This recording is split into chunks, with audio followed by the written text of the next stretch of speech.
दोस्तों, आज दुनिया भर के कई देश अंतरिक्ष में कई मिशंस लॉन्च कर चुके हैं और अपने देश का झंडा गाड़कर फतह हासिल कर चुके हैं। लेकिन आज भी जब अंतरिक्ष की बात होती है तो सबसे पहले जुबान पर चांद पर कदम रखने वाले पहले आदमी नील आर्मस्ट्रांग का नाम ही आता है।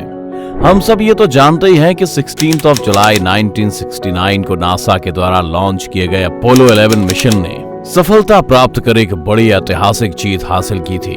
लेकिन हम में से शायद बहुत कम लोग ये जानते हैं कि चांद पर वो ऐतिहासिक कदम रखने का सफर एक बेहद ऊबड़ खाबड़ रास्तों से भरा हुआ था। तो चलिए जानते हैं आज की हमारी इस वीडियो में कि आखिर अपोलो 11 मिशन पर भेजे गए एस्ट्रोनॉट्स के साथ ऐसा क्या हुआ था जिससे आज भी कई लोग अनजान हैं। आज की वीडियो काफी इंटरेस्टिंग होने वाली है, तो इस वीडियो को अंत तक जरूर देखना।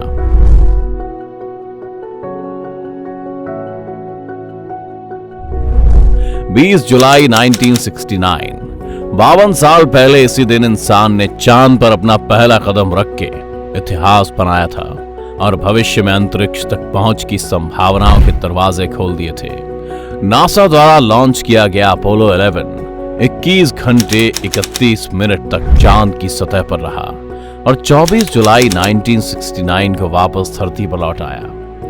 हम में से ज्यादातर लोग सिर्फ इसी कहानी के बारे में जानते हैं, लेकिन दोस्तों, जैसा कि हमने कहा कि चांद पर गए 3 astronauts Neil Armstrong, Edwin Buzz Aldrin और माइकल कॉलिंस के साथ कुछ ऐसा हुआ था जिसके बारे में बहुत कम लोग जानते हैं। इस हादसे के बारे में जानने से पहले आइए घड़ी की सुई को पीछे करते हैं और चलते हैं 16 जुलाई 1969 के नासा के ऑफिस में, जहां सभी की धड़कन तेजी से धड़क रही थी क्योंकि कुछ ही समय में अपोलो 11 पृथ्वी को छोड़कर अंतरिक्ष की तरफ जाने वाला था।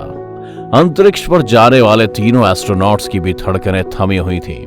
जैसा कि आप में से कई लोग जानते ही होंगे कि माइकल कॉलिंस बतौर पायलट अपोलो 11 में मौजूद थे, वहीं नील आर्मस्ट्रांग और एडविन बज ऑल्ड्रिन चांद की जमीन पर उतरे थे।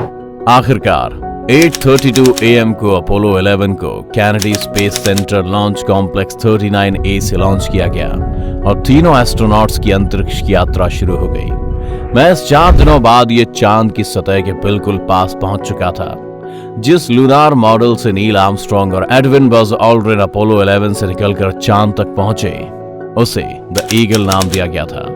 जब सबको लग ही रहा था कि सब कुछ प्लान के मुताबिक चल रहा है, तभी तीनों एस्ट्रोनॉट्स के सामने ये बात आई कि कोई अज्ञात कारण की वजह से ईगल निर्धारित समय से 4 सेकंड्स आगे चल रहा था। इसका मतलब ये था कि अब ईगल निर्धारित स्पॉट के बजाय किसी और ही जगह पर लैंड करने वाला था, जिसका परिणाम घातक भी हो सकता था। आप ही सोचिए, हम तो किसी अनजान जगह पर कहीं गुम हो जाए तो भी पैनिक होने लग जाते हैं, तो ये तो चांद पर उतरने की बात थी, जहां चाहकर भी धरती से वो अब किसी भी प्रकार की ज्यादा मदद नहीं ले सकते थे।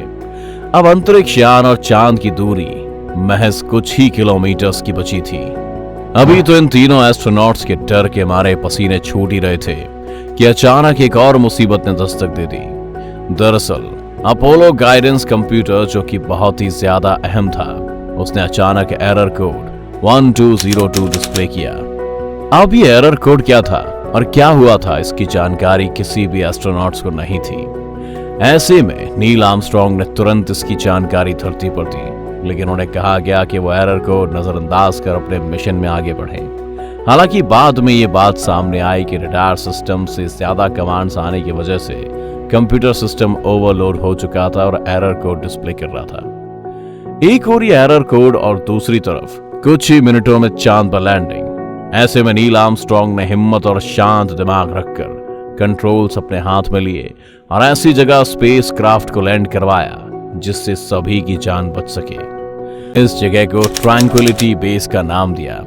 यहां से ही उतरकर पहला कदम नील ने चांद पर रखा था और अमेरिका का झंडा बड़े ही गर्व से फहराया था। अगर ये सुनकर आप सोच रहे हैं कि चलो अब ये मिशन कामयाब हो चुका है और अब सब कुछ ठीक ही होगा, तो आप और एस्ट्रोनॉट्स दोनों गलत हैं। जब इन्हें भी ऐसा लग ही रहा था कि अब मुसीबतें खत्म हो चुकी हैं और अब सफलतापूर्वक वो अपनी धरती की यात्रा शुरू करेंगे, कि तभी कुछ ऐसी चीजें हुई जिसके बारे में जानकर आपके रोंगटे खड़े हो जाएंगे।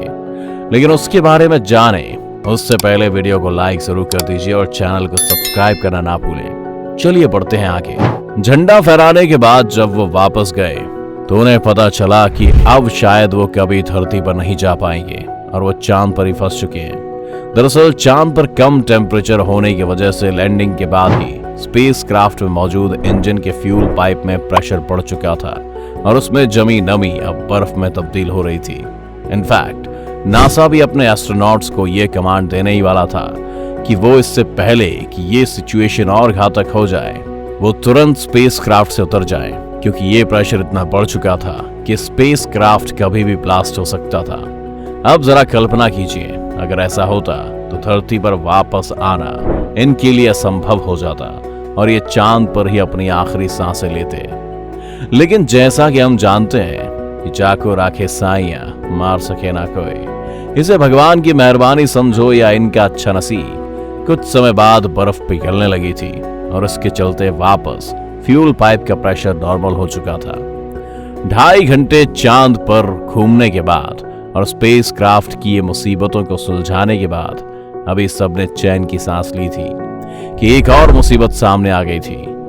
स्पेस क्राफ्ट के एक हिस्से में लगी स्विच टूटकर नीचे गिर गई थी। इसके कारण सर्किट ब्रेकडाउन हुआ और उस हिस्से की पावर कट हो चुकी थी। ढूंढने के बाद ऑल्ड्रिन के हाथ स्विच तो आ गई थी, लेकिन उसे फिक्स करना एक बड़ा टास्क था, क्योंकि जाहिर सी बात है ट्रेनिंग के वक्त उन्हें इसका उपाय नहीं बताया गया था। किसी ने सपने में भी ऐसी गड़बड़ होने के बारे में नहीं सोचा था। ऑल्ड्रिन ने इस समस्या से बाहर निकलने के लिए कई प्रयास किए, लेकिन कोई सकारात्मक परिणाम ना देखते हुए उसने एक देसी जुगाड़ अपनाने का सोचा और पेन को इस छेद में डाला जहां से वो स्विच टूट गया था। 6 घंटे की मेहनत जो काम नहीं कर पाई थी वो महज अब 1 मिनट में ही सिर्फ एक पेन ने कर दिखाया था। अब वो घड़ी आ चुकी थी जब एस्ट्रोनॉट्स को धरती के लिए रवाना होना था।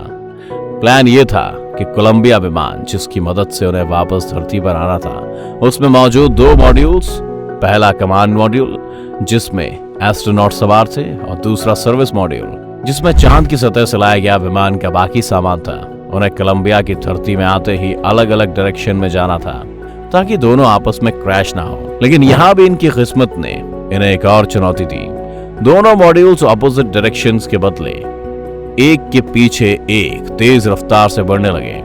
अगर ये एक दूसरे से ज्यादा करीब भी आ जाते तो भी एक बड़ा धमाका होना लाजमी था, लेकिन इतनी तेज रफ्तार से नीचे की ओर आने के बावजूद ऐसा कुछ नहीं हुआ और दोनों ने बड़े ही आराम से प्रशांत महासागर में है तो ज्यादातर हमारी जुबान पर और जहन में ये 3 एस्ट्रोनॉट्स, खासकर नील आर्मस्ट्रांग ही आता है। लेकिन दोस्तों, हम आपको बता दें कि इस मिशन को कामयाब बनाने में न सिर्फ नासा बल्कि दुनिया भर के 40,000 लोगों ने अपनी भूमिका निभाई थी।